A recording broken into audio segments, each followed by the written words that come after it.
Not a train dancer.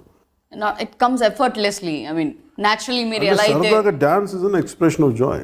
ఒక సరదా అంటే మనం ఆనందంగా ఉన్నామని చెప్పడానికి, అంతేగాని దాన్ని కూర్చోబెట్టి ఒక డ్రిల్ లాగా ఇలాగ మళ్ళీ ఇలా కూర్చోబెట్టి ఇవి చేసే స్కిల్స్ కొంతమందికి ఉంటుంది. అది నాకు రాంది. ఇప్పుడు నేను చేయాలి, ఫ్యాన్స్ డిసప్పాయింట్ అయిపోతున్నారు, ఆ హీరో చేశాడు, అసలు నాకు ఇవన్నీ విసుగు అనిపిస్తుంది. But we were really surprised మీరు చిరంజీవి గారి స్టెప్ వేసేసరికి.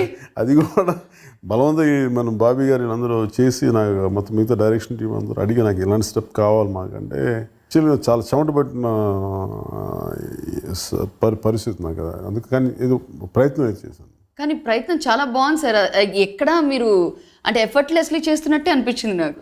అంటే అది అందుకే నాకు అలవాటు అంటే నాకు అనుగుణంగా మార్చుకున్నాను ఆ స్టెప్. నేను ఎట్లా చేయగలను ఇదే స్టెప్ అనుకునే కానీ ఒరిజినల్గా చేసినట్టుగా చేయలేదు, నాకు అనుగుణంగా మార్చుకొని చేశాను. బేసిక్గా నేను స్టార్ట్ చేసిన ఏంటంటే నేను ఏదైనా సరే వాంట్ ఎక్స్పాండ్ మై మార్కెట్. పెద్ద బడ్జెట్ వెళ్తున్నప్పుడు ఇప్పుడు ఫస్ట్ మీరు ఆలోచించాల్సింది, నాకు హిందీ మార్కెట్కి వెళ్తే అదేదో కూర్చోబెట్టేసి మిగతా సినిమాలకు తెలుగులో చేసినంత చేసేయాలని ఫస్ట్ థాట్ ఉండదు నాకు. నేనేమంటానంటే ఇప్పుడు తమిళ సినిమాలు తెలుగులోకి వచ్చేసి ఆడేస్తాయి. ఇక్కడ వాళ్ళు చాలా పెద్ద సినిమాలు తీయగలరు, రోబో లాంటి సినిమాలు తీయగలరు. మనమేమో ఇక్కడే కూర్చొని తెలుగులోనే తీసి తెలుగులోనే మార్కెట్ ఉంటే మనమేమో తమిళకి ఎవరు ఒక సినిమాని అంత బడ్జెట్ రాదు. మనం ఎంత పెద్ద ఒక 40-50 కోట్లు పెట్టి సినిమా తీసినా కానీ తమిళ్లో దాన్ని కనీసం 50 లక్షలు కూడా కొనరు. అదే తమిళ్లో ఒక 20 కోట్ల సినిమా తీస్తే ఇక్కడ 20 కోట్లు లేదా 30 కోట్ల సినిమా తీస్తే ఆల్మోస్ట్ దాదాపు దాంట్లో 2/3 మార్కెట్ ఉంటుంది. వాళ్ళకున్న అడ్వాంటేజ్ మనకు లేదు అన్న విసుగు నాకుంది. దానికి కారణం ఏంటంటే మన ప్రొడ్యూసర్స్లో కానీ దీంట్లో కానీ ఎవరు వెంచర్ అవుట్ చేయరు. ఏదైనా రీమేక్ రైట్స్ అమ్మేసుకోవడం అనుకోలేదు. దీనికి ఇంక్లూడింగ్ మగధీర లాంటి సినిమా కూడా సరిగ్గా రిలీజ్ చేయలేదు నాకు. అంటే మగధీర అంటే ఒక అద్భుతమైన సినిమా. బాహుబలి కంటే ముందే హిందీలో కానీ వచ్చింటే చాలా అద్భుతంగా ఉండేది. సో ఇవన్నీ నాకు ఎక్కడో అంటే తెలుగు సినిమా అనేది నా ఒక్కటి దానికి తెలుగు సినిమా స్థాయి పెంచాలి కదా, మార్కెట్ పెంచుకుంటేనే కదా మనకి బెటర్ ఫిల్మ్స్ చేయగలం అనే ఉద్దేశంతో నేను ప్రొడ్యూసర్ని కాబట్టి నేనేమన్నానంటే ఫస్ట్ ఇది హిందీలో కూడా పెట్టాను. ఎందుకంటే నా సినిమాలు ప్రతి సినిమా నాదేనే కదా, ఎవరు any active cinema, any south Indian cinema Hindi, ఉర్దూలో, అరబిక్లో, హిందీ, లాట్ ఆఫ్ లాంగ్వేజెస్లో డబ్ అవుతుంది. అలాంటిది ఆ డబ్బింగ్ చాలా అసహ్యంగా నీచంగా ఉంటుంది. సో నేనేమనుకున్నానంటే ఫస్ట్ డబ్బింగ్ ఈ సినిమాది నేను చేస్తాను. ఎందుకంటే దానికి even it is huge market. Dubbing ఆ శాటిలైట్ రైట్స్ కూడా చాలా హ్యూజ్ క్వాలిటీ, చాలా హెవీ ఉంటుంది. ఆల్మోస్ట్ దాదాపు తెలుగులో ఎంత ఉంటుందో అంత ఉంటుంది నా హిందీ శాటిలైట్ రైట్స్.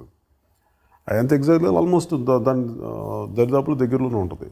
ఈవెన్ నేను అనుకున్న ఫస్ట్ టీవీలో వచ్చినా కానీ క్వాలిటీగా కనిపించాలి, విజువల్ క్వాలిటీ బాగానే ఉంటుంది, కానీ వాయిస్ క్వాలిటీ చెత్తగా ఉంటుందని చెప్పి నేను దగ్గరుండి కాన్షియస్గా కొన్ని వాయిస్లు సెలెక్ట్ చేసి ఇలా ఉండాలి అని చెప్పి ఫస్ట్ దాంతో స్టార్ట్ అయింది. Let us have a theatrical release అని చెప్పాను. సో ఇక బెంగాలీస్ అక్కడ చూసి మీ డబ్డ్ ఫిల్మ్ చూసి గమ్చా గొలై దియాచేనా ఆయన మాకు బాగా సినిమా చూస్తూ మేము బాగా నచ్చారు అంటూ ఉంటారు. Because it's all dubbed and they are able to see there also.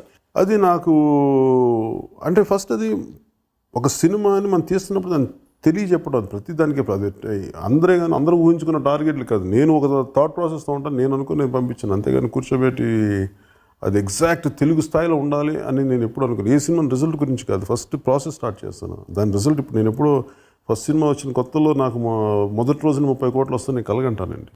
మొదటి అడుగు చాలా చిన్నదే ఉంటుంది. ఇప్పుడు నేను ఈరోజు ఎందుకంటే ఎవరికి చెప్తాను, తెలుగు సినిమా పరిధి దేశవ్యాప్తంగా కాదు విశ్వవ్యాప్తంగా ఉండాలని కోరుకునే వ్యక్తి నేను. మనకు ఎన్నో సమస్యలు ఉంటాయి, బట్ ఫైనల్లీ వాళ్ళకి సినిమా అనేది ఒక ఎస్కేప్ ఎలిమెంట్. అది అంటే ఇంట్లో ఉన్న అన్ని సమయం బై సినిమాలోకి వెళ్ళి అది ఒక ఎంటర్టైన్ చేయగలదా లేదా అనేది ఒక మేజర్ మనకి ఒక యూఎస్పీ.